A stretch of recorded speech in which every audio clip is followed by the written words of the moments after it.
એ Jinal, table number 4 પર પાણી આપ્યું કે નહીં?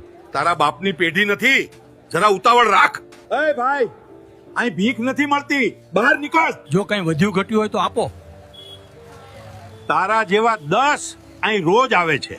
તમે જમી લો કાકા, સાહેબ જોઈ જશે તો હમણાં રાડો નાખશે. કાલથી નોકરી પર આવવાની જરૂર નથી. જીનલ, આ નંબર પર કાલે સવારે ફોન કરજે, તારા બધા જ દુઃખ દૂર થઈ જશે. સાહેબ, મારે એક વિનંતી કરવી છે. માંગ બેટા, આજે તારો દિવસ છે. મારે પેલી માં હોટલ ખરીદવી છે. ગિરીશભાઈ, આ હોટલના પેપર્સ છે.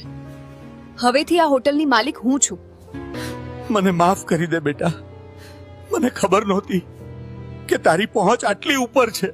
રાજકોટના ગોંડલ રોડ પર આવેલી એ નાનકડી હોટલના ધુમાડા અને મસાલાની ગંધ વચ્ચે છુપાયેલી છે એક એવી કહાની જે સાબિત કરે છે કે દુનિયા આજે પણ માનવતા પર ટકી છે.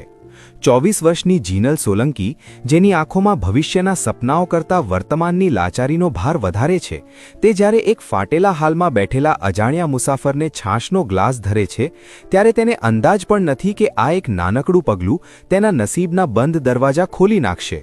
શું એક ગરીબ વેઇટરની નિસ્વાર્થ સેવા ગુજરાતના સૌથી મોટા ઇન્વેસ્ટરના પથ્થર જેવા દિલને પીગળાવી શકશે?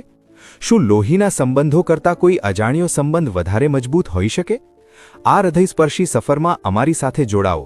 જો તમને આ વાર્તા ગમે તો વિડીયોને લાઇક કરજો અને કોમેન્ટમાં જય શ્રી કૃષ્ણ લખવાનું ભૂલતા નહીં.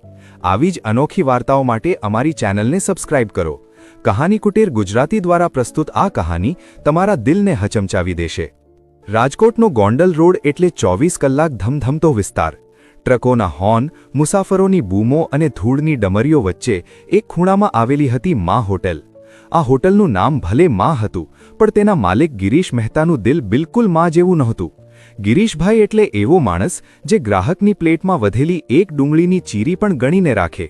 આ હોટલમાં જીનલ સોલંકી છેલ્લા 2 વર્ષથી વેટર અને સફાઈ કામદાર તરીકે કામ કરતી હતી.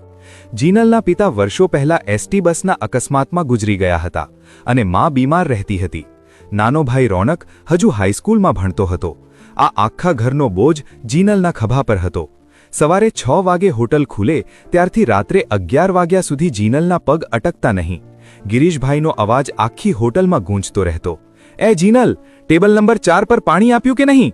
તારા બાપની પેઢી નથી, જરા ઉતાવળ રાખ. જીનલ નીચું જોઈને બધું સહન કરી લેતી, કારણ કે તેને ખબર હતી કે જો આ નોકરી જશે તો ઘરે ચૂલો નહીં સળગે. શિયાળાની એક કડકડતી ઠંડી સાંજ હતી. રાજકોટમાં ઠંડો પવન ફૂંકાઈ રહ્યો હતો. હોટલમાં ગ્રાહકો